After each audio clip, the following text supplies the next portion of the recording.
Tenth class इस video lecture में हम पढ़ेंगे स्फेरिकल मिरर्स के बारे में। ठीक है, तो स्टार्ट करते हैं। स्फेरिकल मिरर्स क्या होते हैं? जो आपके बनते हैं किससे? स्फीयर से। ठीक है, तो जनरली आप स्कूल्स में स्फेरिकल मिरर्स कुछ इस तरीके से देखोगे। इस तरीके से दो तरीके के होते हैं, एक बाहर की तरफ आ रखा होता है ऐसे, और एक अंदर की तरफ जा रखा होता है, राइट। लेकिन एनसीईआरटी बुक्स में और फिजिक्स के रे डायग्राम में जो स्फेरिकल मिरर्स हम बनाएंगे वो आपका बनाएंगे इस तरीके से, आधा। तो ये वाला जो मिरर होता है उसे टेंथ क्लास हम कहते हैं कॉनकेव मिरर, और जो इसके अपोजिट बनता है इस तरीके से, इसे हम कहेंगे कॉन्वेक्स मिरर। कॉनकेव मिरर में जो रिफ्लेक्शन होता है वो होता है आपका बल्जिंग इनवर्ड सरफेस पे, और कॉन्वेक्स मिरर पे जो रिफ्लेक्शन होता है वो होता है बल्जिंग आउटवर्ड सरफेस पे। ठीक है, तो अभी तक आपने ये पढ़ा कि जो स्फेरिकल मिरर होते हैं वो बनते हैं किससे? स्फीयर से। और स्फेरिकल मिरर टू टाइप्स के होते हैं, एक कॉनकेव मिरर, एक कॉन्वेक्स मिरर। ठीक है, इसमें भी लिखा हुआ है, जैसे आप देखोगे, कॉनकेव मिरर वो स्फेरिकल मिरर है जिसमें रिफ्लेक्टिंग सरफेस क्या होती है? कर्व्ड इनवर्ड होती है। और कॉन्वेक्स मिरर वो मिरर है जिसमें रिफ्लेक्शन जो होता है वो curve is a spherical mirror whose reflecting surface is curved outward होगा यहाँ पे। ठीक है, इनवर्ड नहीं होगा, यहाँ पे क्या होगा? आउटवर्ड होगा आपका। ठीक है, तो थोड़ा सा अब आगे मूव करते हैं। अब हमें इन टर्म्स के बारे में एक एक करके पढ़ना है। Centre of curvature, radius of curvature, pole, principal axis, principal focus और focal length. One by one इन्हें पढ़ेंगे। ये सारे टर्म्स स्फेरिकल मिरर्स में यूज होते हैं, और ये टर्म्स आपके रे डायग्राम बनाने में यूज होंगे और न्यूमेरिकल्स में भी यूज होंगे। तो मतलब ये इंपॉर्टेंट चीजें हैं कंसेप्ट को समझने के लिए। अब देखो, तो एक एक करके पहले डायग्राम ले लेते हैं। यहां पे बनाते हैं परफेक्ट डायग्राम।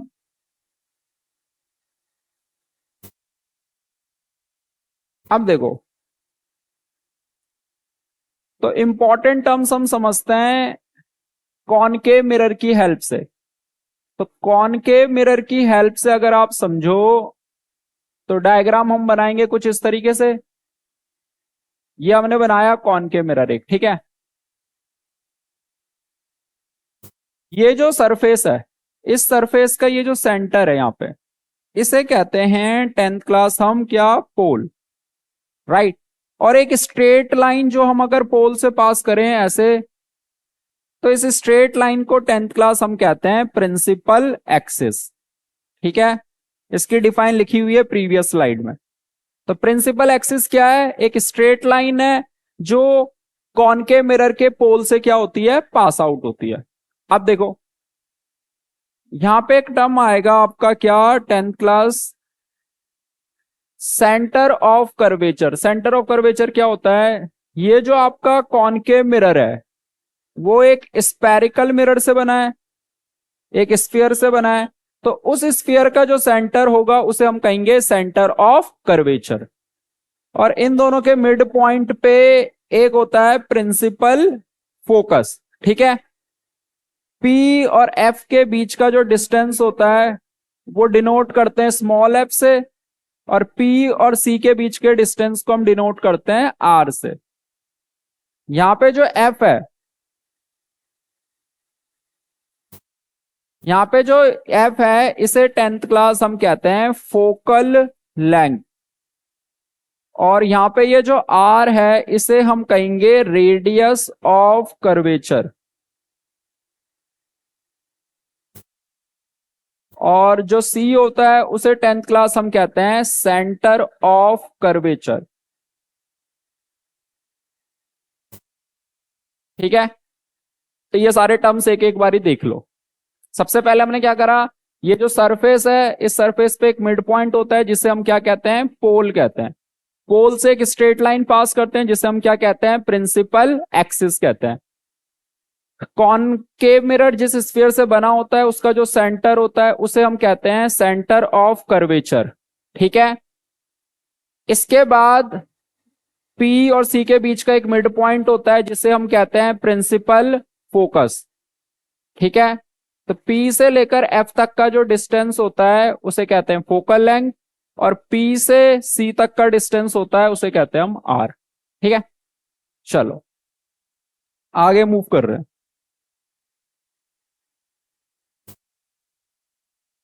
एक मिनट, वो चीजें देख लेना। हाँ, तो यहाँ पे सारी डिफाइन लिखी हुई है, जो चीजें हमने समझी है उसकी डिफाइन आप यहां से आराम से नोट कर सकते हो। इसमें एक चीज रह गई, हमारी 10th क्लास स्कूल्स में भी आपने पढ़ी होगी, ये जो आपकी सरफेस है यहां से लेकर यहां तक, इस सरफेस को हम कहते हैं एपर्चर, ठीक है। तो एपर्चर क्या होती है? रिफ्लेक्टिंग सरफेस होती है, जितनी सरफेस से मिरर में लाइट का क्या होता है, आपका रिफ्लेक्शन होता है, ठीक है। ये सारी चीजें हो गई बेसिक बेसिक। अब थोड़ा सा आगे मूव करा जाए। यहां पे आगे रूल्स, रूल्स को पढ़ने से पहले एक चीज पढ़ लेते हैं हम, बेसिक सी चीज है, relation between radius of curvature and focal length. Radius of curvature और फोकल लेंथ में रिलेशन वो होता है 10th क्लास आपका R इक्वल टू 2F। ये दोनों मिरर पे एप्लीकेबल होगा, ठीक है। चलो आगे मूव करते हैं। तो रूल्स समझते हैं। रूल्स ये किस चीज के हैं देखना यहां पे। ये रूल्स हैं रे डायग्राम बनाने के लिए, राइट। तो रे डायग्राम हम सीखेंगे नेक्स्ट वीडियो लेक्चर में, लेकिन इस वीडियो लेक्चर में सारे रूल्स क्या करेंगे, कंप्लीट करेंगे हम, ठीक है। अब देखो, तो सबसे पहले रूल्स हम सीखेंगे कॉनकेव मिरर के लिए। कॉनकेव मिरर में पहला रूल क्या है वो देखना, यहां समझना। स्टेटमेंट में लिखा है, डायग्राम की हेल्प से समझो। हमने यहां पे बनाया एक कॉनकेव मिरर और एक स्ट्रेट लाइन हमने पास करी, ये तो पोल है, ये है हमारा फोकस, ये है हमारा सेंटर ऑफ कर्वेचर, ठीक है। अगर कोई light ray 10th class principal axis के पैरेलल है ऐसे, तो ये लाइट रे आफ्टर रिफ्लेक्शन पास हो जाएगी किससे, फोकस से। ये आपका फर्स्ट रूल है कॉनकेव मिरर में, वही चीज लिखी है। In a concave mirror a ray of light parallel to the principal axis after reflection passes through the focus। तो स्टेटमेंट में भी सेम वही चीज कह रही है कि अगर कोई लाइट रे प्रिंसिपल एक्सिस के पैरेलल है तो आफ्टर रिफ्लेक्शन वो किससे पास आउट होगा, फोकस से। यही सेम रूल कॉन्वेक्स मिरर में थोड़ा सा अलग हो जाएगा। पहले कॉनकेव मिरर पे फोकस कर लो, ठीक है। अब आ जाओ सेकंड वाले रूल पे। सेकंड रूल क्या है 10th class? Second rule first rule का अपोजिट है, देखना। सेकंड रूल क्या है कि जैसे हमने बनाई एक कॉनकेव मिरर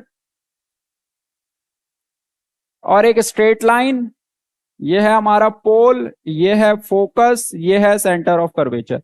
तो सेकंड रूल है आपका, अगर कोई लाइट रे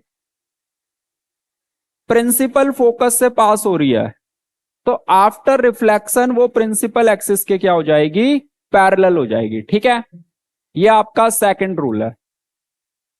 सेकंड रूल क्या, अपोजिट, कि इसमें लाइट रे सबसे पहले फोकस से पास हो रही है और आफ्टर रिफ्लेक्शन वो क्या हो रही है, प्रिंसिपल एक्सिस के पैरेलल। बहुत सारे बच्चों के माइंड में ये भी डाउट आता है जब हम इस टॉपिक को पढ़ रहे होते हैं कि हमें कैसे पता चला या फिर हम क्यों कैसे मान ले कि अगर कोई लाइट रे फोकस से पास होगी तो वो प्रिंसिपल एक्सिस के पैरेलल हो जाएगी।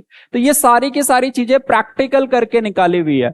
आप कॉनकेव मिरर के साथ अगर लेजर लाइट की हेल्प से पास करते हो तो बिल्कुल आपको सेम एग्जैक्टली यही चीज देखने को मिलेगी जो यहां पे हम सीख रहे हैं, ठीक है। अब आ जाओ रूल नंबर 3 पे। तो ये सब प्रैक्टिकल करके निकाली गई है।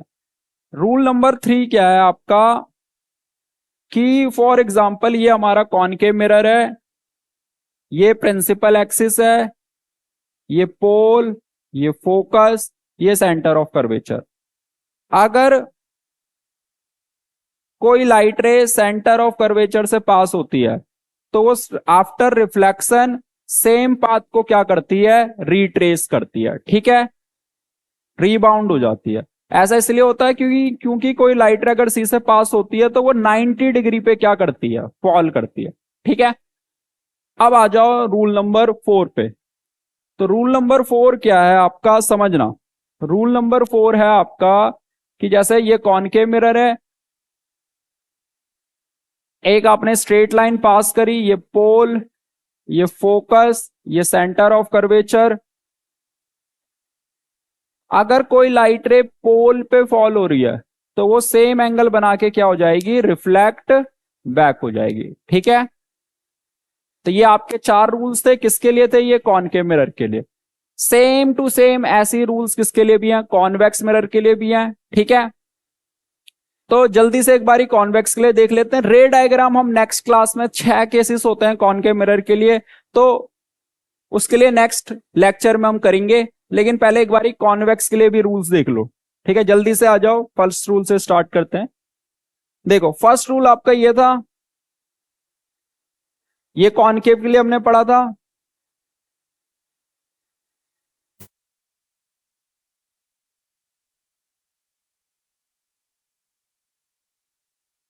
अब देखो, तो कॉन्वेक्स के लिए क्या करेंगे हम, देखना एक बारी। ठीक है, कॉन्वेक्स में बस डायग्राम इसका अपोजिट होता है। जैसे मान लो कॉन्वेक्स मिरर हमने ऐसे बनाया, एक लाइट रे हमने ऐसे पास, वो सॉरी, ये आपका प्रिंसिपल एक्सिस है। अब कॉनकेव मिरर का शेप ही कुछ अलग है, इसलिए इसका फोकस और सेंटर ऑफ कर्वेचर इस साइड जाता है।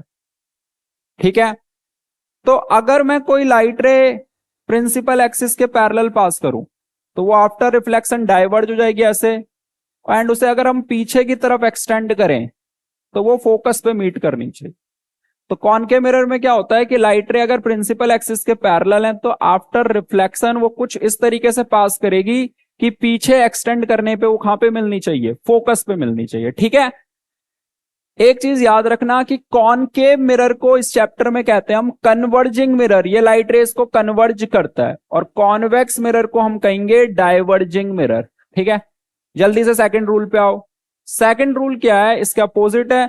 सेकंड रूल यहां देखना, जैसे फॉर एग्जांपल ये हमने बनाया कॉन्वेक्स मिरर,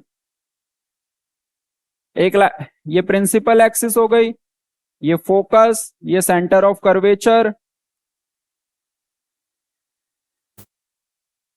और अगर कोई लाइट रे ऐसे आ रही है कि आगे जाके वो फोकस पे मीट कर रही है, ऐसे मान लो। ठीक है, तो आफ्टर रिफ्लेक्शन वो प्रिंसिपल एक्सिस के क्या हो जाएगी, पैरेलल हो जाएगी। ठीक है, अब आ जाओ रूल नंबर 3 पे जल्दी से। रूल नंबर 3 क्या है, 10th क्लास की, फॉर एग्जांपल ये आपने बनाया कॉनकेव मिरर, यहीं पे इसके पीछे ही ये हो जाएगा हमारा F, ये हो जाएगा हमारा C, और अगर कोई लाइट रे कुछ इस तरीके से पास आउट कर रही है कि आगे एक्सटेंड होने पे वो सी पे मिल रही है, तो आफ्टर रिफ्लेक्शन वो क्या हो जाएगी, प्रिंसिपल एक्सिस के पैरेलल। जल्दी से आ जाओ अब रूल नंबर 4 पे। रूल नंबर 4 जस्ट इसके अपोजिट है। जैसे ये कॉनकेव मिरर आपने बनाया, ये प्रिंसिपल एक्सिस,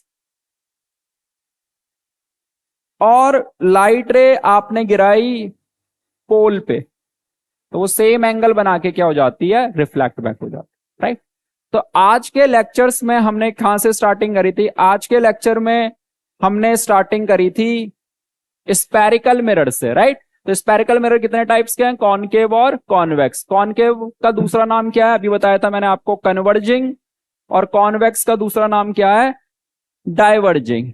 ठीक है, फिर उसके बाद हमने इंपॉर्टेंट टर्म्स पढ़े।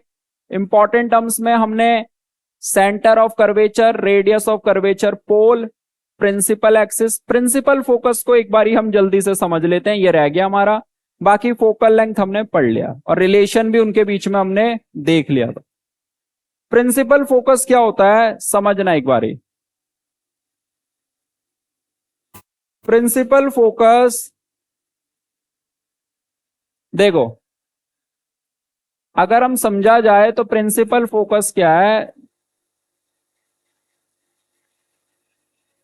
जैसे ये हमारा एक कॉनकेव मिरर है, ठीक है, ये हमारी प्रिंसिपल एक्सिस होती है।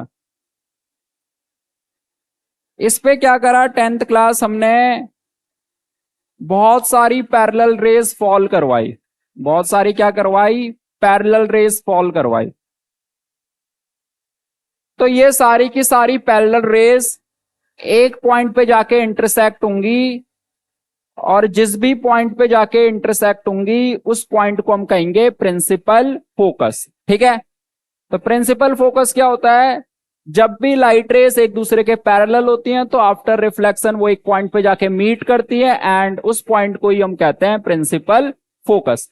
अब देख रहे हो कॉनकेव मिरर में ये सारी की सारी लाइट रेस एक्चुअल में मीट कर रही है, इसलिए हम बोलते हैं concave mirror has real focus. Concave mirror के पास रियल फोकस होता है। ठीक है, अब जल्दी से एक बारी हम देख लेते हैं कॉन्वेक्स के लिए। कॉन्वेक्स के लिए इसका अपोजिट होता है।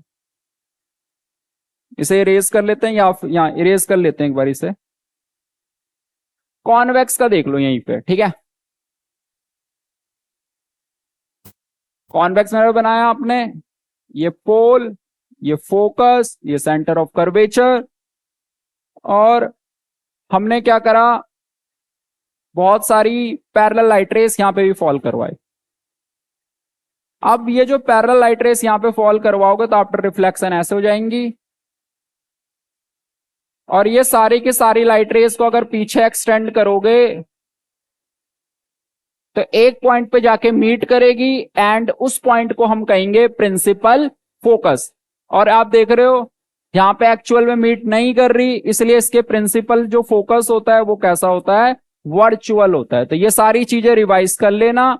नेक्स्ट क्लास में, नेक्स्ट लेक्चर में हम सब पढ़ेंगे रे डायग्राम। ठीक है, जो बहुत ज्यादा इंपॉर्टेंट है। तब तक के लिए बाय।